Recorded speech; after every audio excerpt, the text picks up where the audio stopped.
In a male-dominated scene, many drug and criminal organizations employ women at most levels of their criminal activities, but it's rare for one of them to be headed by a woman.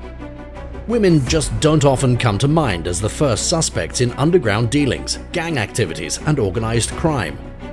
But the women we'll look at today all have something in common besides intimidating nicknames. They are female gangsters who have perhaps become more deadly than their male colleagues over the years. From trafficking to running entire crime enterprises and making millions of dollars, they've done it all.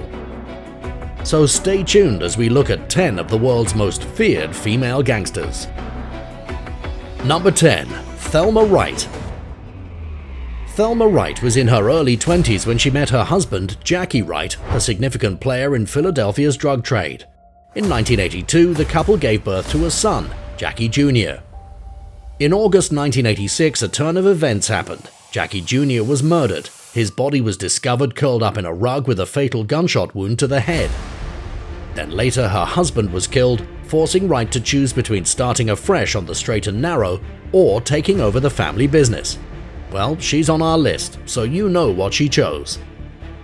With a taste of success and the allure of easy money, Wright began moving cocaine and heroin between Los Angeles and Philadelphia.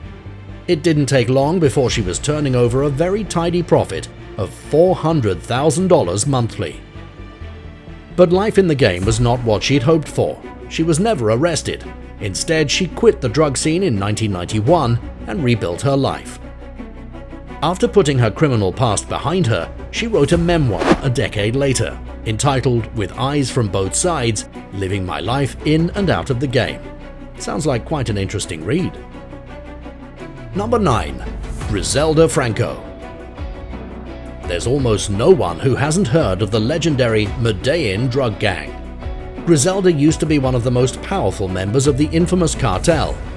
She was dubbed the cocaine godmother because of her significant role in the 1970s drug trade in Miami. She also famously became known as the Black Widow for killing 3 of her husbands. That's crazy. She began her criminal career as a petty thief in the Medellin slums. Then she eventually rose in the ranks to command an enterprise that reputedly supplied 3,400 pounds of cocaine every month by boat and plane. Franco was involved in the cocaine cowboy battles and was reportedly earning up to $80 million per month. Her distribution network ran nationwide, and she had no qualms about using violence against her competitors. She's suspected of being responsible for more than 200 homicides. Chilling thought, isn't it? She even had a Medellin lingerie store custom-make bras and girdles with specific pockets to hold cocaine, which her drug underlings used in smuggling drugs from Colombia to Miami. Even after her incarceration in 1985, she impressively continued to run her business from behind bars. Number 8. Samantha Lewthwaite. Samantha was famously known as the White Widow. She's currently one of the most wanted women in the Western world for terrorism. The news media dubbed her the White Widow as a play on words noting her color and the murder of her first husband, as well as the practice of referring to Chechen female suicide bombers as Black Widows. It's particularly notable that Samantha was brought up as a Christian in the United Kingdom, but converted to Islam when she was 17 years old. She's married to Jermaine Lindsay, the person responsible for the July 7, 2015 suicide bombings in London. She's accused of being responsible for nearly 400 deaths and is also suspected of being behind an attack on football fans in a Mombasa pub during Euro 2012. Susan Helen Danford, the antagonist in the action thriller film Eye in the Sky, was heavily influenced by her life story. The narrative of one of the primary antagonists in the show 24 Live Another Day, Margot Al-Hazari, also known as the Yorkshire Widow on the program, was also inspired in part by Lewthwaite's life. Interpol has issued a red notice requesting her capture and extradition. She is currently believed to be in Syria, where she's assisting ISIS with beheading videos. Number 7. Santok Ben Sarmanbhai Jadeja. Santok Ben Sarmanbhai Jadeja was a Gujarati politician and criminal. She was commonly referred to as Godmother.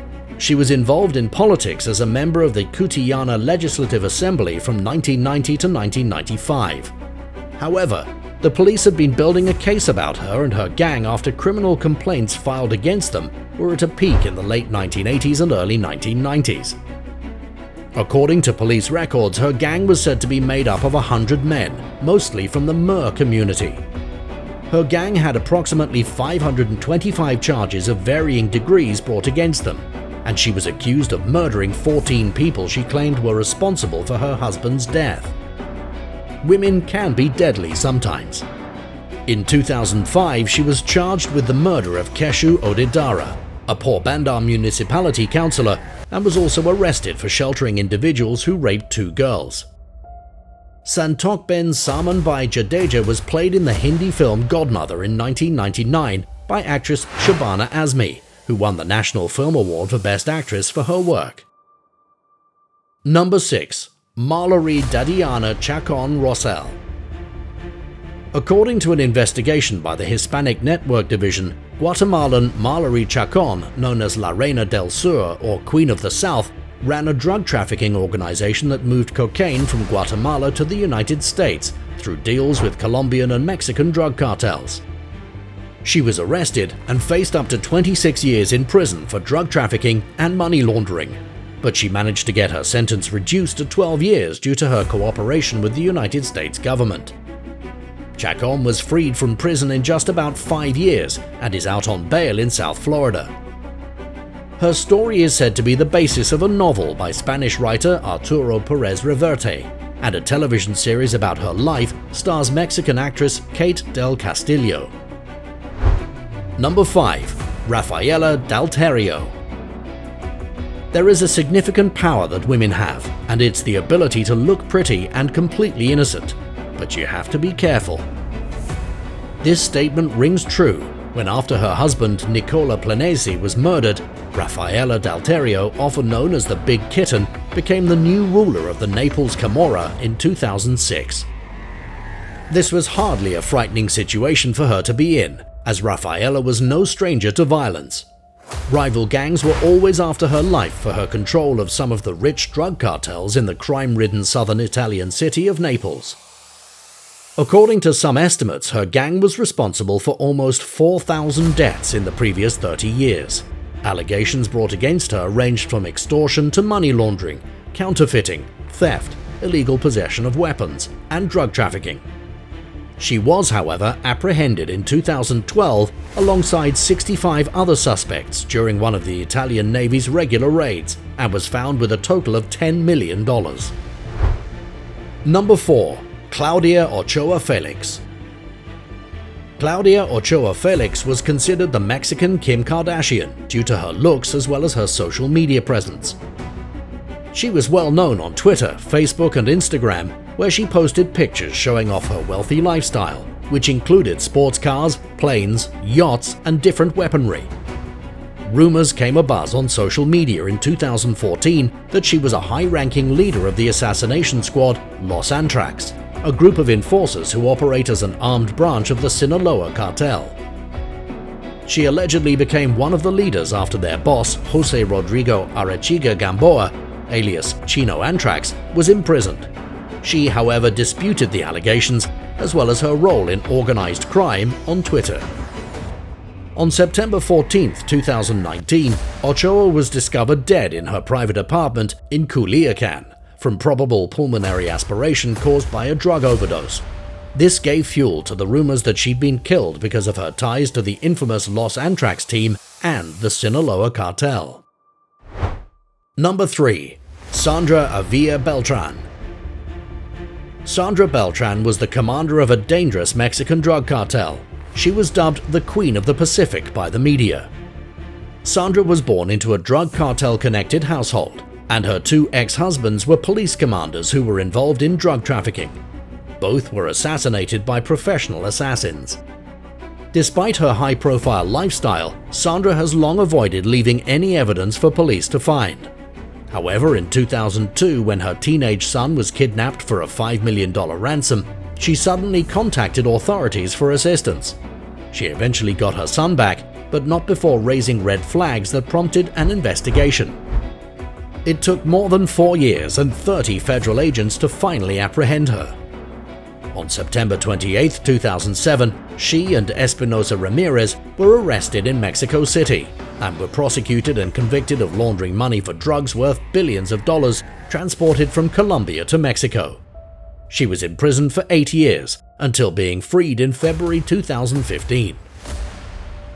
Number 2. Rosetta Cutolo. Rosetta was the sister of Camorra boss Rafael Cutolo, who founded the Nueva Camorra Organizata, NCO. Her nickname was Oki Giachio, which means Ice Eyes. Because she was a woman, many important members did not believe she played a significant part. Pasquale Barra, a former NCO lieutenant and pentito, said, "What has Rosa Cutolo got to do with it? What does a woman have to do with the Camorra?" However, prosecutor Antonio Laudati, who interrogated Cutolo numerous times, claimed that his sister was the main driving force behind the NCO.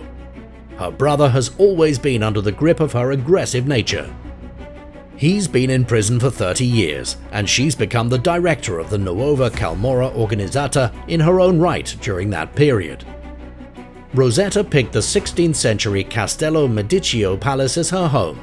In the early 1980s, she gave the order to blow up the police station in response to a strong emotional reaction. This led to the rout of her castle, and she spent the following 10 years on the run. Finally, in February 1993, she surrendered after authorities discovered her hiding place, stating she was tired of being a fugitive. Number 1. Maria Licciardi. On the top of our countdown is a top Italian mafiosa. Maria Licciardi is an Italian criminal linked with the Camorra. She's the head of the Licciardi clan and one of the Secondigliano alliance bosses.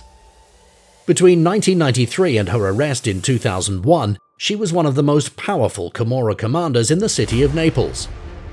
After her two brothers Pietro and Vincenzo and her husband were incarcerated, Licciardi ascended to prominence and took over as clan leader. She was the first female Camorrista to become the leader of the Licciardi clan and the Secondigliano alliance. The murder of her husband created some upheaval in the local underworld, but Maria held the clan stable. She assembled a shaky informal alliance of 20 Camorra clans in order to gain control of the city's most profitable smuggling rings, from cocaine and cigarettes to protection and prostitution. She was also instrumental in increasing the city's drug trade business. In 2019, she escaped from jail in a massive anti-Camorra operation against the Secondigliano alliance, becoming a wanted fugitive. Which one of these women scares you the most? Comment below.